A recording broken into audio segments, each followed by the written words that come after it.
Hello tout le monde! Bienvenue, bienvenue sur ce café hebdo graines de conscience. Bienvenue aux personnes qui arriveront, nous rejoindront en replay. N'hésitez pas même en replay à faire un petit coucou, un petit hashtag replay.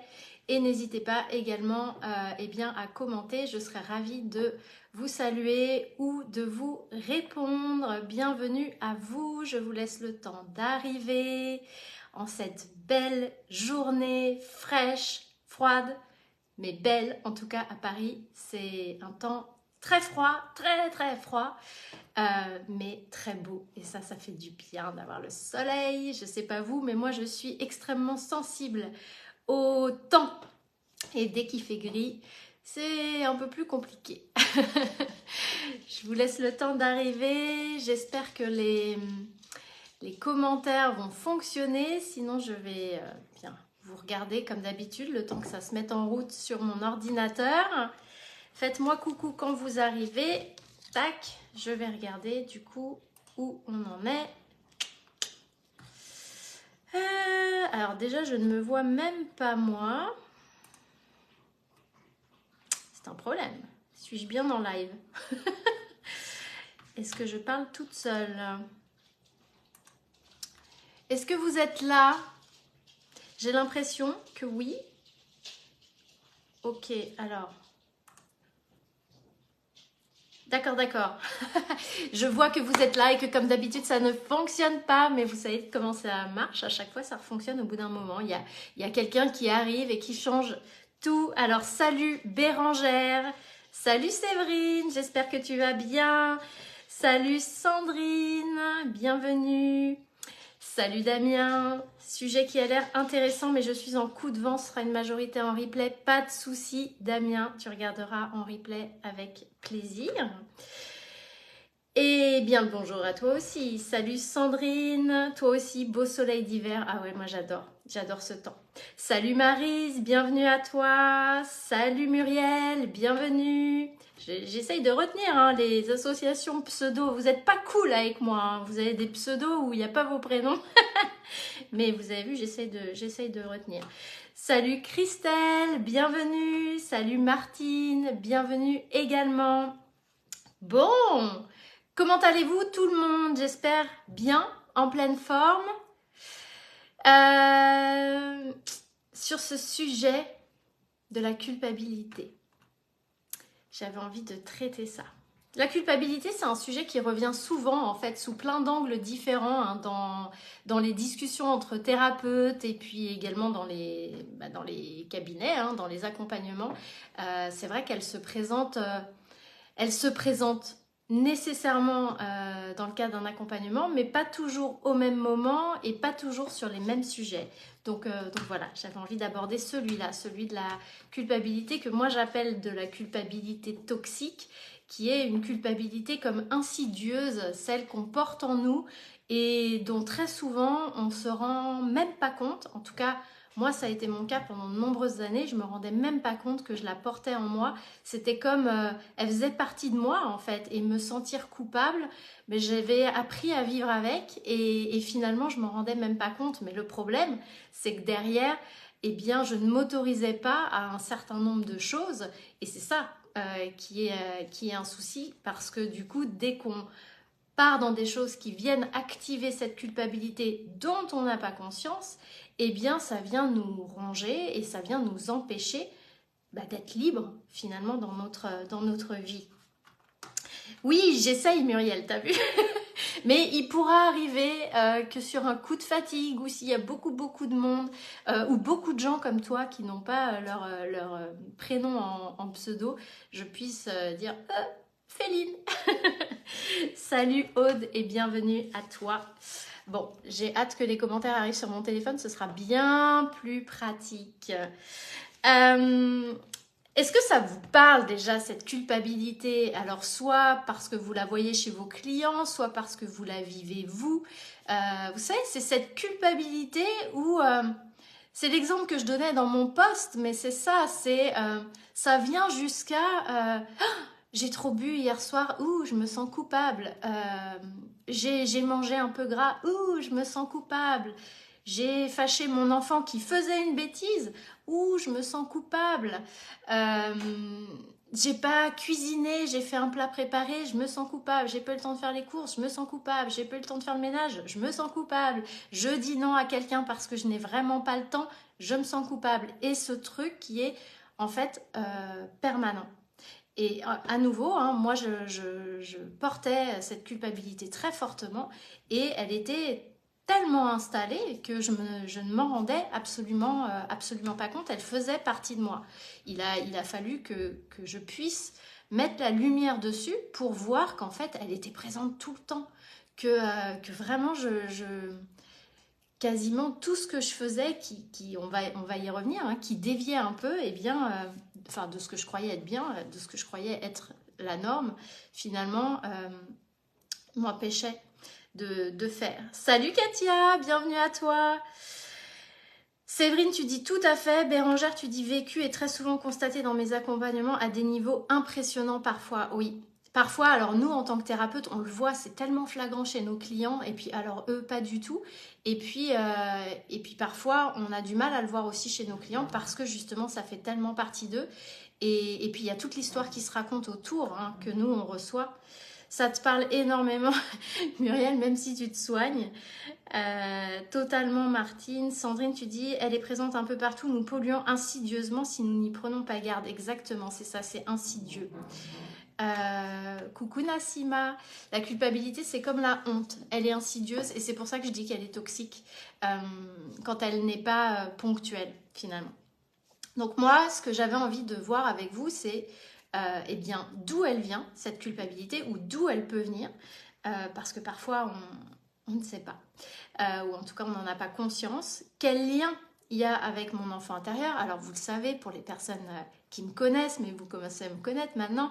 Moi je suis experte, spécialiste en blessures émotionnelles, transgénérationnelles et de l'enfant intérieur. Donc je parle beaucoup de l'enfant intérieur parce que dans ma vérité, qui est ma vérité, hein, et vous avez le droit de ne pas la partager, quasiment tout ce qui nous freine et tout ce qui nous bloque, c'est lié à notre enfance et donc à notre enfant intérieur blessé. Donc je voudrais qu'on regarde un peu quel est le lien avec notre enfant intérieur, quel est le lien avec notre parent intérieur aussi, parce que qui dit enfant intérieur dit forcément parent intérieur, et là encore plus.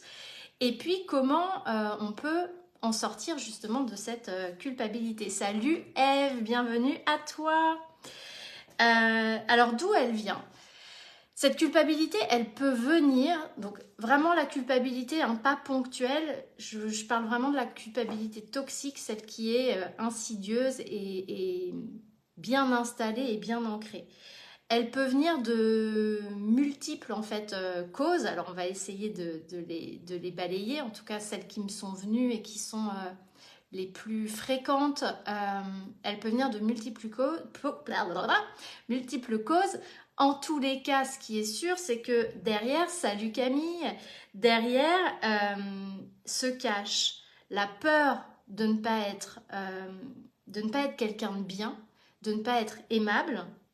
Donc, ce qui peut être en lien avec nos blessures, hein, avec nos blessures d'abandon, de rejet, d'humiliation, de trahison, de maltraitance, de non-reconnaissance. Toutes ces blessures, en fait, peuvent nous laisser une peur, la peur de ne pas être quelqu'un de bien, la peur de pas être, ou même une croyance, au-delà d'une peur, hein, la croyance qu'on n'est pas quelqu'un de bien, qu'on n'est pas quelqu'un d'aimable.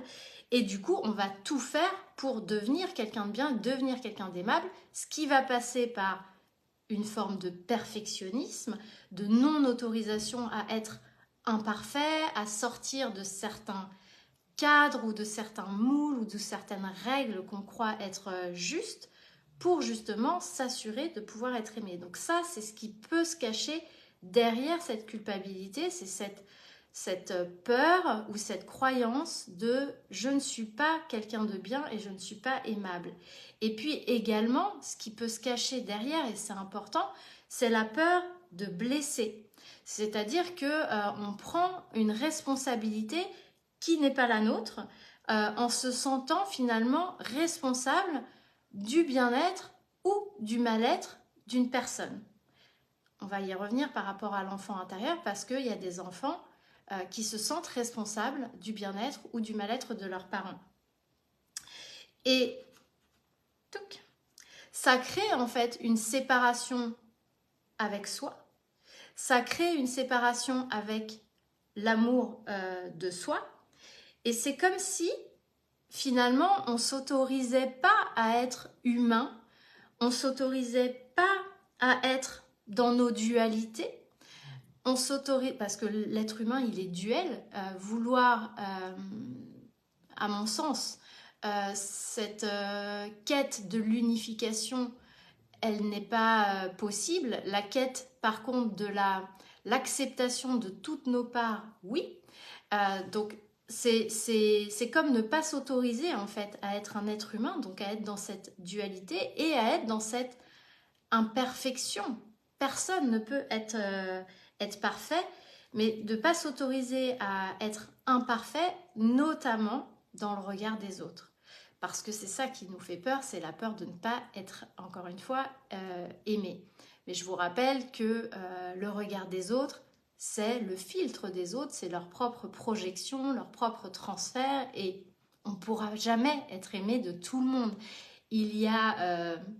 combien il y a de milliards d'êtres humains sur Terre? 8? Je sais plus. Oh, je sais plus. Bref, il y a X milliards d'êtres humains sur Terre.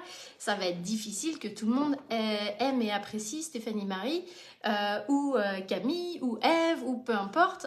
On ne peut pas être aimé par tout le monde. C'est évident. Mais c'est c'est comme une volonté en fait de l'être humain de vouloir être aimé.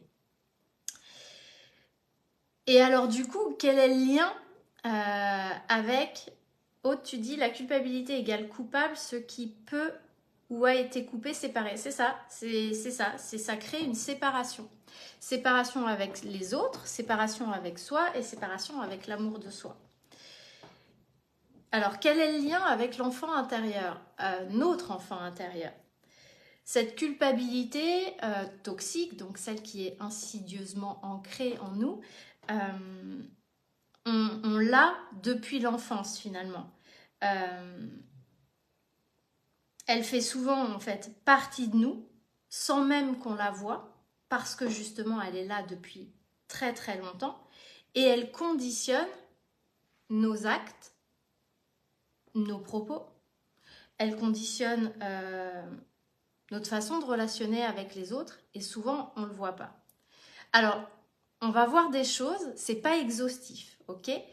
Il peut y avoir, quand on accompagne quelqu'un ou quand on est accompagné, on va pouvoir trouver des subtilités, des détails, puis des choses autres. Moi, là, ce que je vais vous partager, c'est toutes les choses, on va dire, majeures qui me sont venues.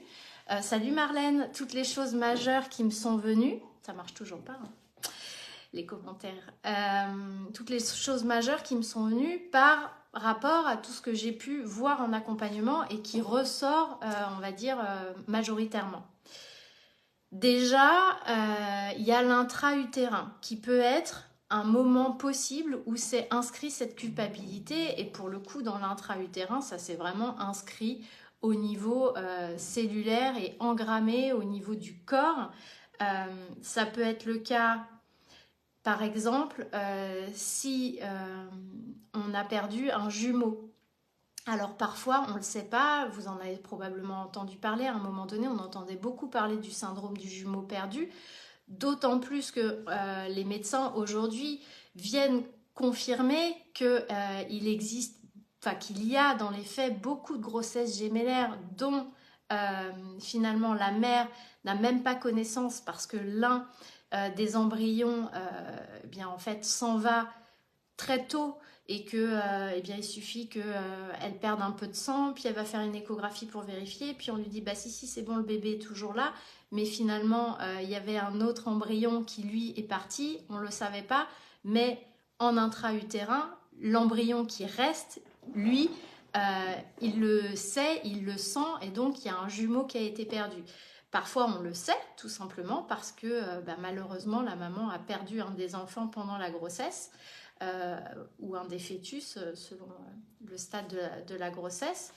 Et ça c'est ce qui va engendrer potentiellement le syndrome du survivant et qui va déposer une culpabilité dans la personne qui, elle, a survécu dans la vie intra-utérine. Il y a également l'accouchement qui peut engendrer et ancrer une culpabilité. Si l'accouchement s'est mal passé, le bébé le ressent. Si en plus il a été séparé du coup de sa mère à la naissance pour plein de raisons, eh bien du coup, comme le disait Aude, comme c'est en lien avec la séparation, ça vient ancrer, c'est-à-dire que mon arrivée a créé quelque chose de difficile. Peut-être que ma mère a failli mourir, peut-être qu'elle a fait une hémorragie, peut-être qu'elle a eu peur parce moi j'ai failli mourir. Enfin, il peut y avoir plein de choses. Je me sens coupable et en plus je suis séparée de ma mère à la naissance, qui vient ancrer le fait que je porte une culpabilité et quelque part j'ai été punie puisque j'ai été séparée. Donc la culpabilité qui est associée à la séparation est bien ancrée en lien avec les accouchements qui sont difficiles. Ça, c'est au niveau intra-utérin. N'hésitez pas si vous avez des questions, notamment pour les personnes qui ne sont pas dans le Zoom derrière. J'essaierai d'y répondre, même si notre temps est précieux et court. Donc ça, c'est au niveau intra-utérin. Et puis, il y a aussi les traumas qu'on vit quand on est enfant. L'autre jour, je discutais avec une amie qui me disait, quand j'étais jeune, quand j'étais petite, elle devait avoir 5 ans, son grand-père a fait une crise cardiaque alors elle était chez ses grands-parents. Et en fait, elle a vu son grand-père tomber sous ses yeux. Elle avait 5 ans et elle a été figée, elle a essayé de le toucher, puis elle n'arrivait à rien, puis à un moment donné, elle a fini par monter les escaliers, par aller chercher sa grand-mère. Et sa grand-mère, dans le réflexe, il n'y avait vraiment aucune intention de la blesser, a eu le réflexe de dire « Mais pourquoi tu m'as pas prévenu avant? Pourquoi tu m'as pas appelé tout de suite ?» Et elle, en fait, elle a ancré que son grand-père était mort à cause d'elle parce qu'elle n'avait pas été assez rapide. Donc ça vient typiquement ancrer une culpabilité où même si derrière on dit bien à l'enfant c'est pas de ta faute, t'y étais pour rien, t'as rien pu faire, t'aurais pas pu aller plus vite, même si quand on se construit en devenant adulte, qu'on a de la capacité à conscientiser les choses, à mettre de la conscience et de la réflexion autour d'une situation, il n'en demeure pas moins que notre enfant intérieur, à ce moment-là, a cristallisé ce sentiment de culpabilité.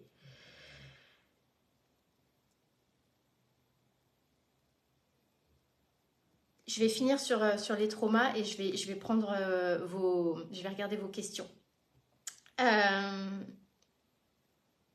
Ça peut être le cas aussi, il y a des enfants qui vivent. Alors, la culpabilité vient aussi quand on est adulte et je connais bien le sujet, mais quand on est enfant, c'est encore plus fort. Si on a un proche, un parent, un frère, une sœur qui se suicide, par exemple, là aussi, ça va venir activer une culpabilité et j'aurais dû le voir et j'aurais pu faire plus et peut-être que je ne suis pas assez bien, je n'ai pas été assez bien pour que cette personne veuille rester, etc. Et ça vient ancrer aussi une culpabilité. Ça peut être un accident où l'enfant se sent responsable, coupable. Par exemple, je pense à quelqu'un où il a eu un accident de voiture avec ses parents. Je crois que sa mère était décédée dans l'accident, il me semble. C'était elle qui était au volant, lui il était derrière. Et en fait, lui ce qu'il a ancré, c'est qu'il n'arrêtait pas de parler derrière dans la voiture et que du coup probablement il a déconcentré sa mère et que du coup c'est à cause de lui qu'elle a eu un accident. Ce qui n'est pas vrai. Mais lui, c'est l'histoire qui se raconte parce que l'enfant essaye de trouver une raison à ce qui se passe et la raison, très souvent, elle vient de lui. L'enfant, il a ce qu'on appelle le syndrome de la toute-puissance, C'est pour ça qu'on dit souvent les enfants de parents divorcés, c'est très dur parce qu'ils ont l'impression qu'ils sont responsables. C'est important de leur parler pour les déresponsabiliser, bien leur dire que c'est pas lié à eux, etc. Parce qu'en fait, l'enfant a ce syndrome de toute puissance, pas qu'il se sent tout puissant, très fort, mais il a l'impression que tout est lié à lui. Parce qu'il ne fait pas encore la part des choses entre lui et le monde. Pour lui, tout est relié et tout tourne autour de lui. Encore une fois, parce que il fusionne en fait avec tout ce qui se passe à l'extérieur de lui. Et du coup, eh bien, tout ce qui arrive, c'est comme si c'était toujours sa faute. Donc typiquement, ce monsieur, il s'était raconté l'histoire que c'est parce qu'il parlait à l'arrière de la voiture que sa mère avait fait un écart de route et puis que du coup elle s'était tuée dans cet accident et puis en plus il avait la culpabilité lui d'avoir survécu alors qu'elle elle était décédée. Ça peut être le cas aussi des violences sexuelles ou des abus sexuels où la personne porte beaucoup de culpabilité, d'une part parce que l'agresseur peut volontairement, là pour le coup, lui mettre une culpabilité en lui disant que c'est de sa faute, parce que t'es jolie, parce que tu m'as plu, parce que ceci, parce que cela. Et puis de toute façon, il y a une culpabilité insidieuse qui s'ancre à ce moment-là. Alors, je regarde juste vos messages qui n'arrivent toujours pas ici. C'est fatigant. Marlène, je crois que je t'ai dit bonjour. Muriel, tu dis identique si grossesse difficile, j'imagine. Alors, en fait, ça va beaucoup dépendre de comment le vit la maman. Tout ce qui se passe en intra-utérin, alors là, l'enfant, il est en mode... C'est vraiment le cerveau reptilien qui est là à ce moment-là. Donc c'est vraiment en mode survie. Et l'enfant, il va en fait ce qu'on appelle introjecter tout ce que vit la maman. Donc il n'y a aucune conscience, aucun niveau de conscience, aucune réflexion possible. C'est juste, il va prendre brut ce que ressent la maman. Donc il peut, ta question est intéressante parce que du coup c'est un point tu vois, que j'ai pas forcément abordé, mais il peut soit se sentir coupable de ce que vit la maman, mais très souvent, il va surtout introjecter la culpabilité de la maman. C'est-à-dire que si sa maman se sent coupable, pour je ne sais quelle raison, imaginons, bon, c'est vraiment de la fiction, mais parce que du coup, c'est assez flagrant.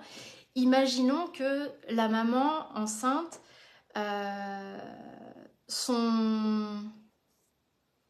son frère, sa sœur, son mari se suicide. Elle va ressentir beaucoup de culpabilité. Et bien en fait, l'enfant en intra-utérin, il va ressentir cette culpabilité, sauf qu'en intra-utérin, comme il ne fait pas la part des choses, qu'il est en fusion totale avec sa mère, il va l'intégrer comme étant sa propre culpabilité. Et du coup, derrière, il va vivre avec la culpabilité. C'est pour ça que quand on travaille avec l'enfant intérieur, eh bien, on va travailler notamment et explorer notamment le stade intra-utérin pour pouvoir justement voir ce que en intra-utérin l'individu a pu introjecter, intégrer du vécu en fait de sa maman dans ce qu'elle vit. C'est d'ailleurs pour ça que une fois, je me souviens, c'était sur le groupe des sophrologues où il y avait une personne qui accompagnait une femme enceinte qui avait perdu son mari justement, qui était très malheureuse évidemment. En plus, elle était enceinte, elle attendait un enfant, etc. Et la personne qui l'accompagnait, la sophrologue qui l'accompagnait, disait, et puis tout le monde disait oui, c'est ce qu'il faut faire, disait, moi je vais la faire travailler sur, voilà, pour qu'elle puisse se sentir mieux, sur le fait que cet enfant, c'est le prolongement du père, que c'est une part de lui qui vit, et puis je vais la faire connecter à tout ce qu'elle va vivre avec lui, cet enfant, etc., pour qu'elle se raccroche à du positif. Et je me souviens, j'étais intervenue en me disant, alors je sais bien que les sophrologues ne travaillent pas forcément là-dessus, et c'est d'ailleurs pour ça qu'il y a beaucoup de sophrologues dans la formation Libé, je pense, mais je disais attention parce que finalement en faisant ça, le bébé va intégrer qu'il est en substitution du père ou qu'il a un rôle de sauveur pour sa mère, et derrière ça peut avoir des conséquences vraiment j'allais dire, pas cool en termes de construction de la personnalité et puis surtout de relation, en termes relationnels avec sa mère, mais après, par extension, avec le reste du monde, finalement. Donc oui, ça a un impact. Salut Maria, salut Aurélie, pas de soucis, salut Muriel.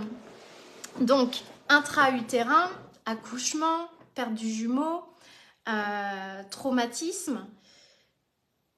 Il y a également la posture qui est prise pendant l'enfance qui a une influence. Donc là, c'est en lien avec l'enfant intérieur, puisque du coup, tout ce qu'on intègre dans l'enfance, c'est ce qu'on porte encore en nous avec cet enfant intérieur blessé. Et notamment, il peut y avoir la posture du sauveur, des parents, du sauveur, des frères et sœurs. Et en fait, ça signifie, il y a des enfants, on les positionne en sauveur ou ils se positionnent tout seuls en sauveur. Ça peut être le cas quand on a un parent qui est dépressif, par exemple. L'enfant, automatiquement, il va comme s'investir de la mission je dois sauver mon parent en faisant en sorte qu'il soit bien, qu'il sourie, et chaque sourire est une victoire, et du coup je vais peut-être être un enfant super sage pour éviter de contrarier mon parent qui soit encore plus mal, ou je vais être un enfant qui fait des blagues tout le temps, qui fait le pit parce que moi, ma façon à moi de sauver ma maman ou mon papa ou mon frère ou ma soeur, c'est de le faire sourire ou de le faire rire, et du coup l'enfant va investir cette posture de sauveur. Mais en fait, en faisant ça, il investit un rôle d'adulte. Un rôle d'adulte qui n'est absolument pas sa mission, qui n'est absolument pas de son âge, et du coup, il va forcément aller à l'échec. Parce que justement, un parent ne peut pas être sauvé par son enfant, ça n'est pas possible. Donc il va aller à l'échec, et chaque échec va venir le ramener dans la culpabilité de j'ai pas réussi, je n'y arrive pas. Et ça, c'est quelque chose qu'on retrouve souvent, effectivement, chez les adultes qui ont, quand ils étaient enfants, eu des parents qui étaient dépressifs ou qui allaient vraiment mal, parce que la réalité, c'est qu'au fond d'eux, ils ont investi une mission qui n'était pas la leur. Alors très souvent, ils ne s'en rendent pas compte. Ils ont besoin justement qu'un thérapeute vienne mettre la lumière là-dessus, parce qu'ils ne voient pas comment ils ont investi ce rôle de sauveur. Parfois, c'est très subtil. Et puis surtout, on oublie on oublie. Enfin, c'est pas qu'on oublie, c'est que tous les mécanismes inconscients qu'on met en route quand on est enfant, comme justement c'est inconscient, c'est très difficile de pouvoir les voir, même arrivé à l'âge adulte. Donc on a souvent besoin d'un thérapeute qui vient nous aider à mettre la lumière dessus. Et du coup, chaque échec devient une culpabilité qui vient s'ancrer au fur et à mesure. Et on peut, dans cette posture de sauveur, aussi penser aux relations toxiques. Parce qu'il y a des parents qui instaurent des relations toxiques avec leurs enfants, des relations qui sont basées sur des failles narcissiques, où on va aller jouer sur la sensibilité de l'enfant, sur prendre une posture d'enfant. L'adulte va prendre une posture d'enfant, va donner du coup la posture de parent à son enfant, et puis il va se mettre à bouder, à être triste, à pas être bien si l'enfant l'écoute pas, une forme de chantage affectif aussi parfois, et tout ça, ça vient mettre l'enfant dans une posture qui n'est pas une posture qui devrait être la sienne, et qui vient le placer en fait perpétuellement dans une forme de responsabilité et donc de culpabilité, parce que je n'arrive pas eh bien à faire en sorte que mon parent aille bien.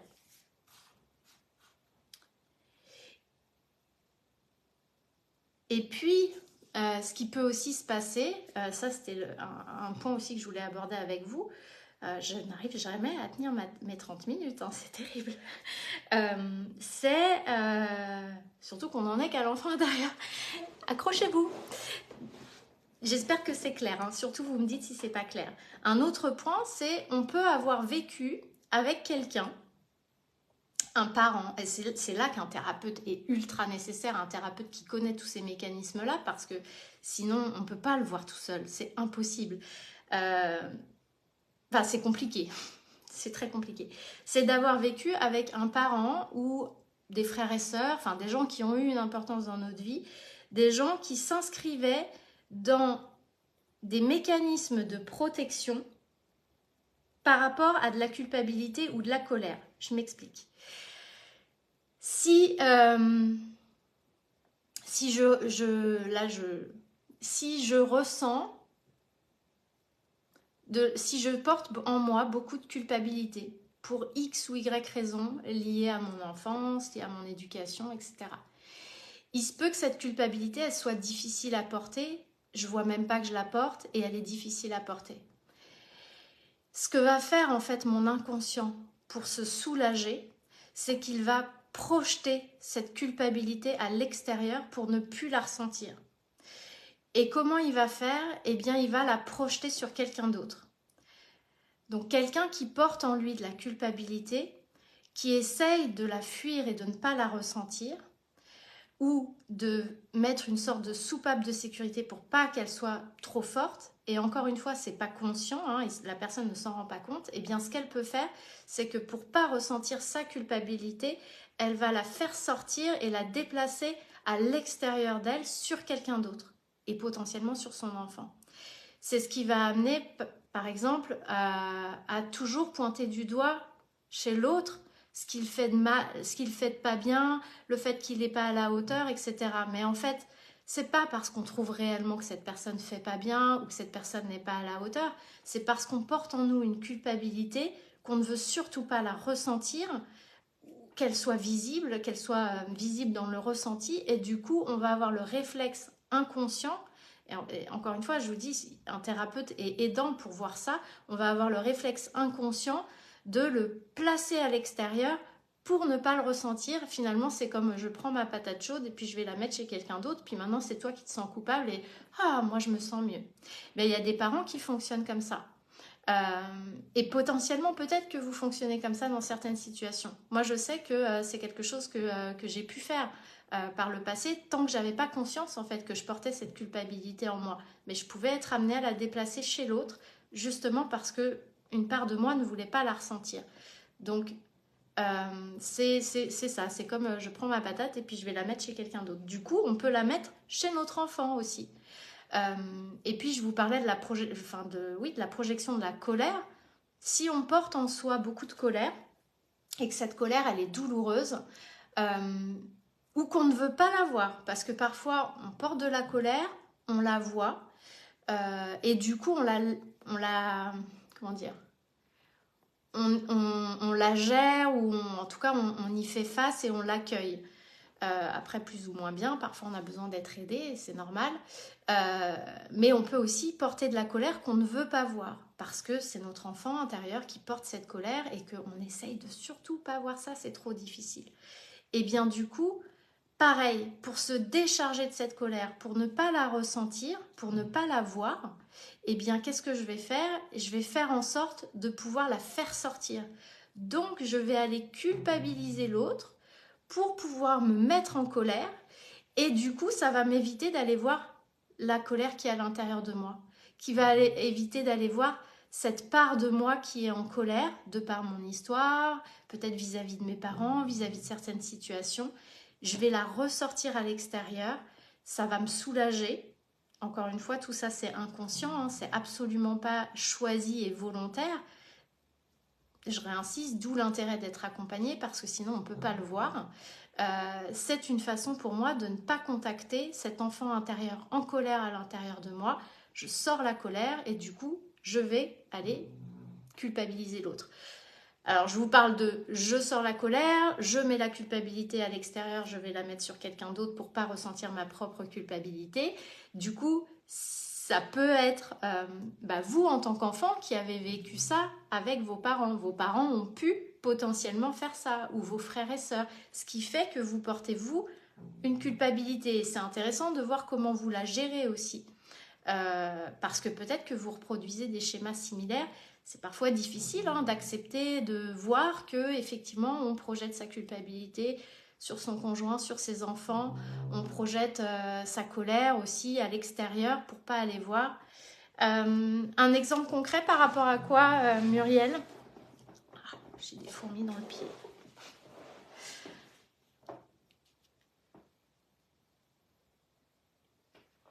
te laisse me dire par rapport à quoi. Ce qui est important aussi de prendre en compte, et ça c'est important quand on travaille notamment avec l'enfant intérieur, c'est que ce n'est pas parce que l'enfant ou moi enfant j'ai ressenti ça que c'est ce que mes parents ont voulu faire. Parce que tout ça c'est des jeux de mécanismes inconscients et nos parents, la plupart du temps, n'ont pas voulu nous faire du mal. L'intention de faire du mal à son enfant, elle est très rare. Et même quand il y a quelque part une intention de faire du mal, c'est parce qu'il y a une raison à l'intérieur qui explique ça du parent. Mais en tous les cas, ce que je veux dire, c'est que c'est pas nécessairement le parent qui a volontairement voulu rendre son enfant responsable, sauveur, qui a voulu lui mettre de la culpabilité. Ça peut être aussi l'enfant qui se l'est mise tout seul parce que l'enfant, il passe aussi les informations et les situations à travers ses propres filtres. Et encore une fois, son filtre, c'est « je veux être aimé ». Je veux être aimé. Donc, du coup, tout est déformé à travers le fil de « je veux être aimé ». Et potentiellement, il peut passer des situations à travers des filtres qui font qu'il va prendre telle ou telle posture, il va se sentir coupable alors qu'il n'y a pas du tout lieu d'être et c'est pas du tout ce que les parents ont voulu faire. Et parfois, il y a des parents qui, justement, vont aussi mettre beaucoup de formes, beaucoup de paroles pour essayer de faire en sorte que l'enfant ne se sente pas responsable de telle ou telle situation et pour autant, l'enfant va se sentir responsable parce que, malgré tout, il a posé son filtre. La projection de la culpabilité ou la colère sur l'autre. Eh bien, alors un exemple concret, en fait, je vais un peu redire ce que j'ai déjà dit, Muriel, c'est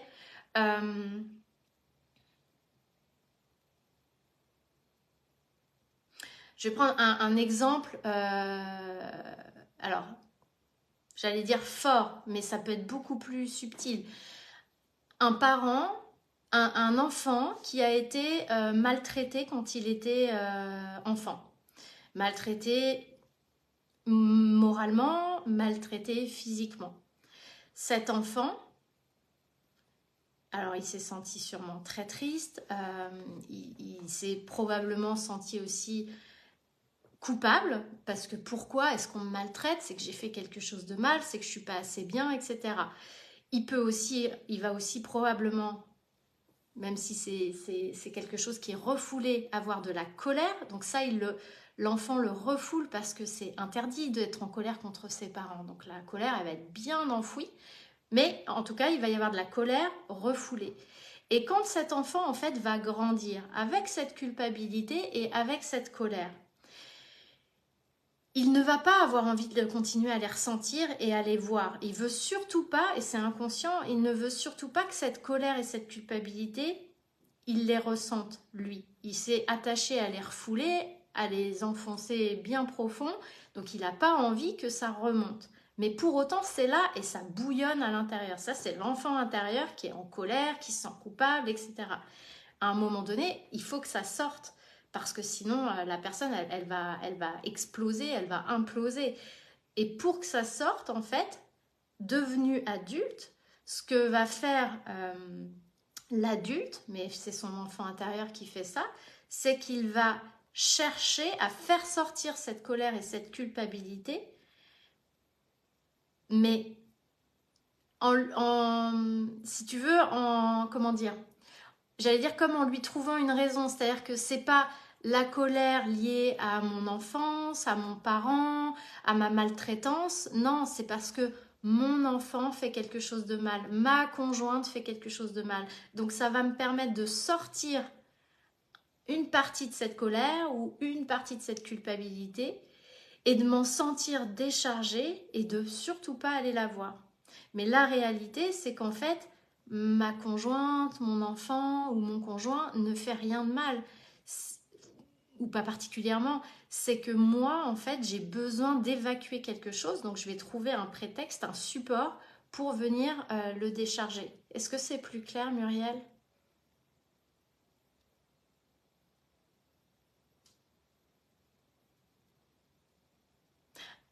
Par exemple, des personnes violentes, un homme violent, potentiellement c'est quelqu'un qui a beaucoup de violence à l'intérieur de lui, liée à son histoire, peut-être parce qu'il a eu un père lui-même violent, peut-être parce qu'il a vécu des choses ou vu des choses. Il a beaucoup de colère à l'intérieur de lui. Et comme il n'arrive pas à l'accueillir et qu'il ne veut pas l'accueillir, qu'il ne fait pas de travail thérapeutique, etc., eh bien, cette colère, il va falloir qu'il la sorte. Donc, du coup, il va devenir violent à son tour. Et c'est pour ça qu'il y a des hommes violents qui vont dire « J'ai beau essayer, je n'arrive pas à me contrôler. » Ben oui, parce qu'à un moment donné, cette colère, il faut qu'elle sorte. Donc, elle va sortir sur l'entourage.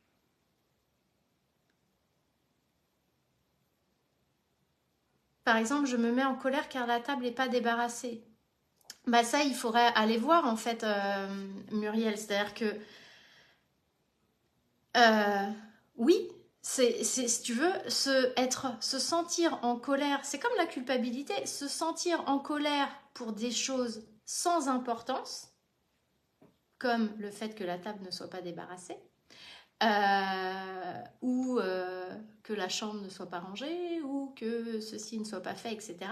Quand c'est récurrent comme ça, ben oui, ça vaut le coup d'aller explorer pourquoi en fait. Qu'est-ce qui fait que je pourrais avoir besoin de faire sortir ma colère comme ça, comme des petites soupapes de sécurité à certains moments, parce que peut-être ça signifie que j'ai de la colère en moi et que finalement, comme je ne vais pas la voir, que je refuse d'aller voir ce qui m'a mis en colère quand j'étais petite, et cet enfant intérieur en colère en moi, ben c'est ma façon de le sortir en fait, par petites doses, comme voilà des petits bouts de soupape qui sortent.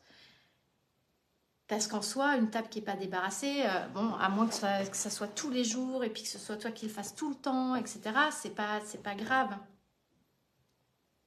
Et si on s'observe, moi je me suis déjà observée, par exemple, me voir en colère contre mes enfants et puis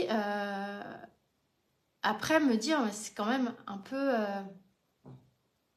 j'allais dire disproportionné, pas dans la colère que j'ai exprimée, mais c'était pas justifié que je me mette en colère ou que je sois en colère ou que je ressente de la colère pour ça. Et quand je vais regarder, je me rends compte qu'en fait c'est autre chose qui m'a mis en colère. Il y a autre chose dans ma journée qui m'a mis en colère, que cette autre chose elle est liée à mon enfance, parce que mon enfant intérieur il a été réactivé, et que plutôt que d'aller voir ça, eh bien j'essaye de le faire sortir. Donc du coup, je vais prendre pour prétexte des choses du quotidien avec mes enfants. Voilà, j'espère que c'est plus clair. Du coup, on va avancer quand même parce que je suis très en retard. Quel lien avec le parent intérieur? Alors, on porte en nous un enfant intérieur. On a un enfant intérieur joyeux, tant mieux Muriel. On a un enfant intérieur joyeux et on a en nous un enfant intérieur blessé. Très souvent dans les thérapies, on nous apprend, dans les approches thérapeutiques, on nous apprend, discipline thérapeutique, pardon, on nous apprend à aller contacter et nourrir l'enfant intérieur joyeux. Je pense que c'est important et je le dis souvent, mais je dis aussi souvent, je pense que c'est une erreur parce que la part qu'il faut aller travailler et pacifier, c'est l'enfant intérieur blessé, c'est l'autre. Et cet autre-là, en fait, la plupart des disciplines le mettent de côté en disant non, on va aller voir l'enfant intérieur joyeux et on va aller le nourrir. C'est bien, mais il y a un enfant intérieur blessé qui lui a besoin d'être réparé et pas juste avec un câlin. Parce qu'il a besoin justement d'aller explorer cette colère, cette culpabilité, voir d'où ça vient, pouvoir la sortir, l'exprimer. Tout ça, c'est tout un processus. Donc on a cet enfant intérieur blessé et on a aussi en nous des parents intérieurs et on en a plusieurs. On a un parent intérieur plutôt bienveillant et puis on a un parent intérieur plutôt critique. Donc ça, notre parent intérieur, lui, il est issu des messages en fait qu'on a reçus ou qu'on a cru recevoir ou qu'on a perçus de nos figures parentales, de nos figures d'autorité, de notre environnement social, l'école, etc.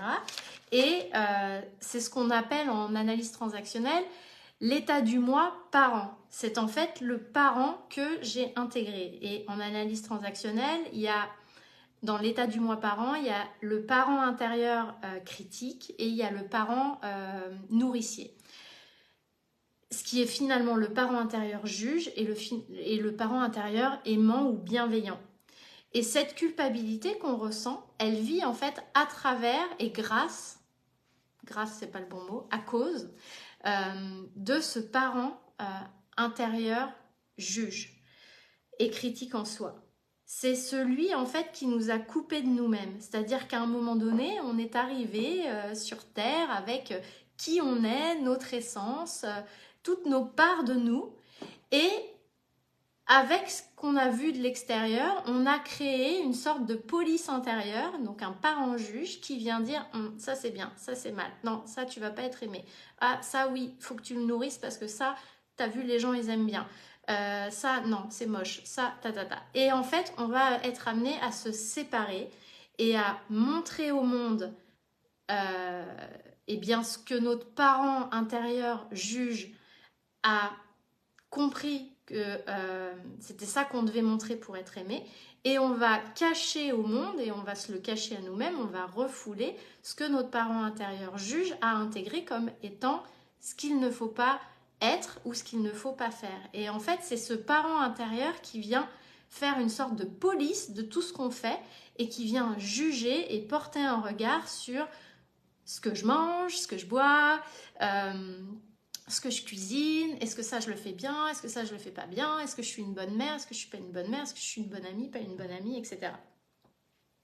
Tout ça c'est en lien avec nos injonctions, nos drivers, tous nos conditionnements. Et donc ce parent juge en nous, il nous dit ça c'est bien, ça c'est mal, ça c'est bien, ça c'est mal. Et en fait il fait ça tout le temps. Heureusement qu'il est là, parce que c'est aussi, j'allais dire, le garde-fou par rapport à des comportements qui pourraient être blessants pour d'autres personnes. C'est ça aussi qui pose les limites et j'allais dire, le champ d'une vie aussi en société, d'une vie au sein d'un groupe, avec des règles, etc. Mais très souvent, en fait, on a ajouté pas mal d'ingrédients qui font que il y a plein de choses qu'on estime être pas bonnes ou bonnes à faire. Le problème, c'est qu'en fait, il nous coupe, ce parent juge intérieur, il nous coupe de nous-mêmes et il ne nous permet pas d'être pleinement qui on est. Il ne nous permet pas d'accepter nos dualités parce que justement, il va les accentuer en disant non, ça c'est bien, ça c'est mal. Tu vas investir cette part et désinvestir cette part. Donc, il va venir nous pousser dans notre dualité encore plus fort et du coup finalement ne pas nous autoriser à être pleinement et à nous aimer pleinement dans nos parts d'ombre comme on dit, dans nos parts lumineuses, mais voilà dans des aspects peut-être qui peuvent paraître moins jolis mais qui sont qui on est aussi et ça c'est important, c'est un travail d'acceptation aussi de soi et c'est ce qui va nous amener du coup, c'est en lien avec cette culpabilité, c'est ce qui va nous amener à être perfectionniste. Parce que le perfectionnisme, c'est une barrière contre le ressenti de la culpabilité. Les gens perfectionnistes, et je sais de quoi je parle, les gens perfectionnistes sont des personnes qui très souvent, justement, portent de la culpabilité et pour ne pas la ressentir, eh bien, vont faire en sorte d'essayer d'être parfaits. Pour être aimé, pour être quelqu'un de bien aux yeux des autres, mais surtout pour pas ressentir cette culpabilité. C'est aussi ce parent juge en soi qui va venir nous placer dans la comparaison, faire qu'on va se comparer aux autres. Lui, il fait mieux, elle fait mieux, elle est mieux que moi, elle cuisine des plats bio et fait maison à ses enfants, alors que moi, je suis une mauvaise mère, moi je vais chez Picard, et tatati, et tatata, tatata.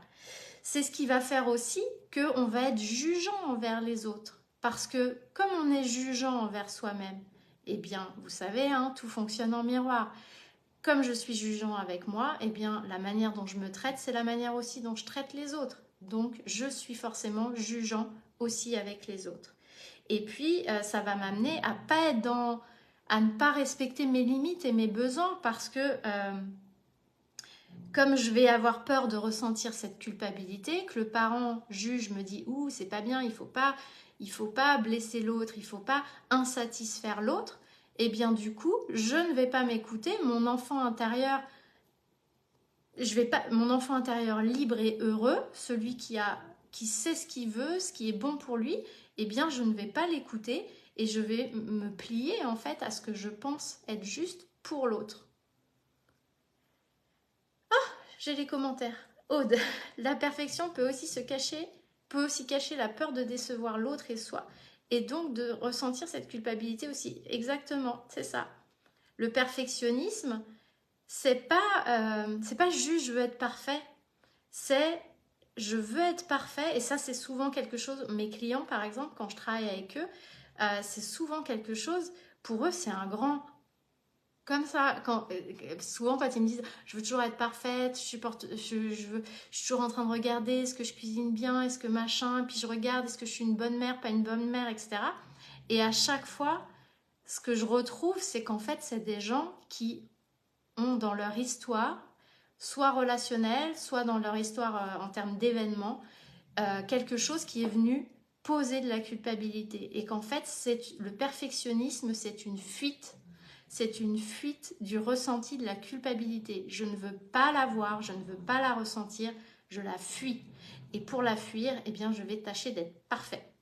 Et ça, souvent, effectivement, quand je mets le doigt dessus avec mes clients et que je leur explique à travers le travail qu'on fait, qu'on voit d'où vient cette culpabilité, très souvent ils sont assez surpris parce qu'ils n'avaient jamais pris conscience qu'en fait leur perfectionnisme était lié à de la culpabilité, lié à telle ou telle chose de leur enfance. Et alors comment on en sort de cette culpabilité ? Déjà, je crois que la première chose, et ça de toute façon ça fait partie du processus auquel je crois, et c'est le processus qu'on suit dans l'approche Libé, c'est déjà la conscientisation, la mise en conscience. Tant qu'on n'a pas conscience des choses, on ne peut pas travailler dessus. Si on ne connaît pas notre ennemi, on ne peut pas le combattre. C'est une image, bien évidemment, puisqu'on ne se combat pas soi-même, c'est pas ça que je veux dire, mais c'est une image. Si on ne connaît pas ce contre quoi on se bat, ben, on ne saura pas comment faire. Donc c'est pareil, la culpabilité, déjà la première chose c'est d'en prendre conscience. Alors, en prendre conscience comment? Déjà, souvent c'est plutôt quelqu'un de l'extérieur qui va nous le faire remarquer, souvent un thérapeute justement qui va nous accompagner et nous amener à prendre conscience que finalement tel ou tel comportement est lié à une culpabilité. De la violence qui s'exprime à l'extérieur, des difficultés relationnelles, des difficultés au travail, des difficultés dans les relations amoureuses. C'est un thérapeute, je vous disais, hein, comme moi avec mes clients, quand souvent je les amène à prendre conscience qu'il y a une culpabilité derrière telle ou telle situation, souvent ils sont étonnés parce que c'est quelque chose dont ils n'avaient absolument pas conscience. Donc c'est difficile d'en avoir conscience par soi-même.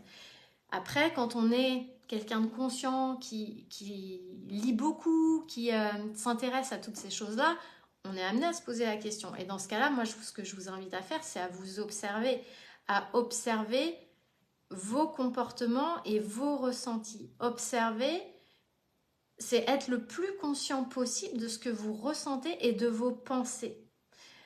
Parce que la culpabilité, elle se ressent, mais la culpabilité, elle est associée à des pensées, à ce juge intérieur en soi, à ce parent juge.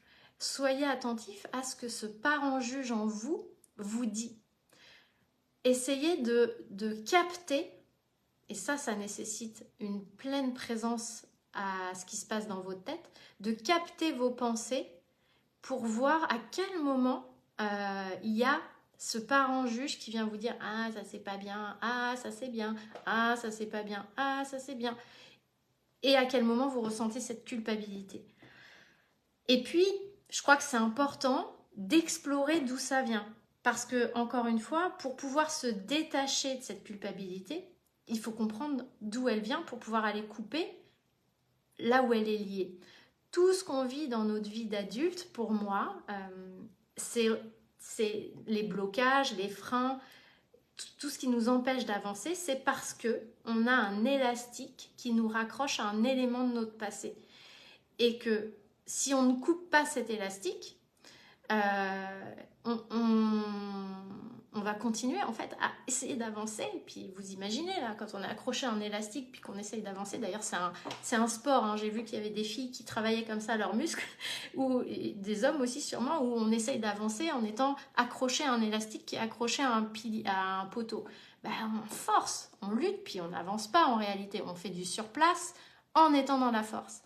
Ben, là, c'est pareil, c'est-à-dire qu'il y a un élastique qui vous retient quelque part, donc il faut que vous trouviez ce quelque part pour aller détacher l'élastique, aller justement réécrire l'histoire, réinformer cet enfant intérieur pour pouvoir eh bien, amener cet enfant intérieur qui se sent coupable, qui a vécu des choses, qui a perçu des choses, le réinformer pour qu'il puisse se réautoriser à être dans cet enfant libre, libre d'être qui il est, et donc se rapprocher de cet enfant intérieur joyeux dont on parlait tout à l'heure.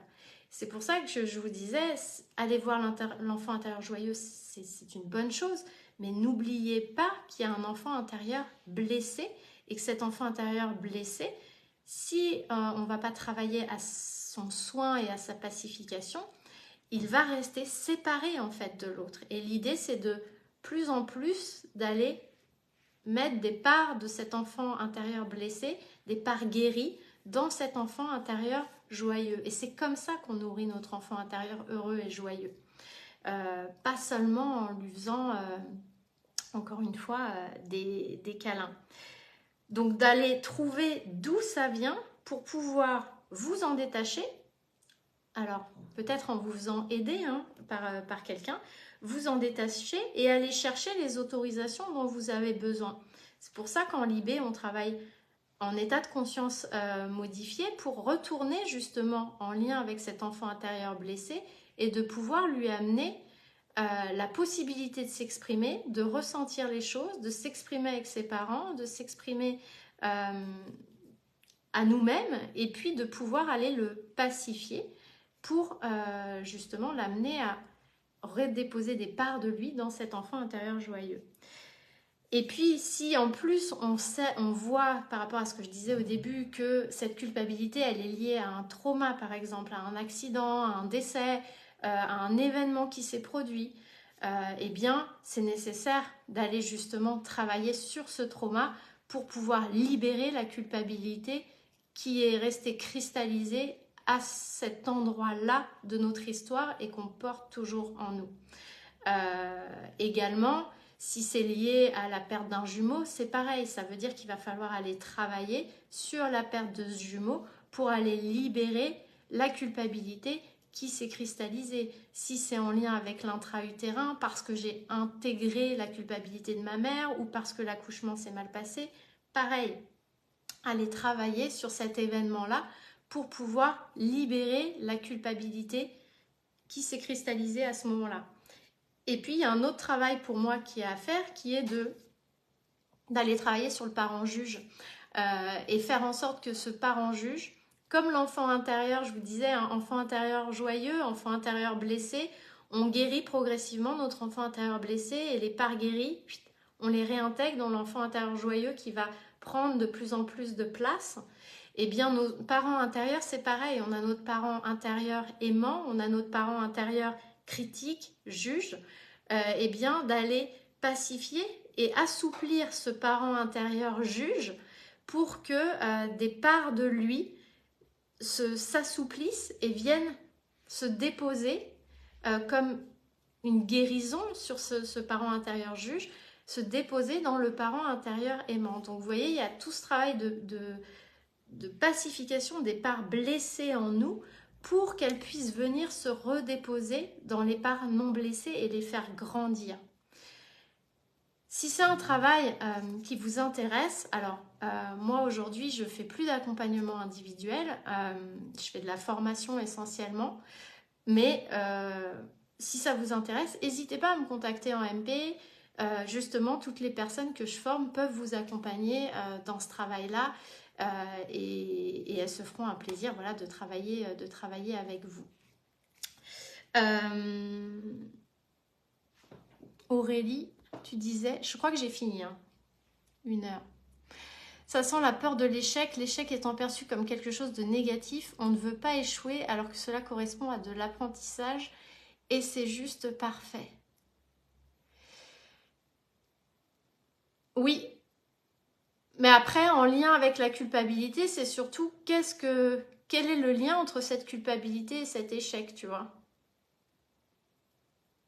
La peur de l'échec, alors oui, parce que il y a tout un, effectivement, en termes de croyance, est-ce que l'échec, c'est, enfin, est-ce que ne pas réussir quelque chose, c'est un échec, c'est négatif? Il y a plein de gens qui ont intégré ça comme ça, effectivement, parce que voilà, les conditionnements, etc. Mais il y a aussi qu'est-ce que ça vient réveiller en termes de culpabilité. C'est que je ne suis pas assez bien en fait, ou que je ne suis pas capable peut-être.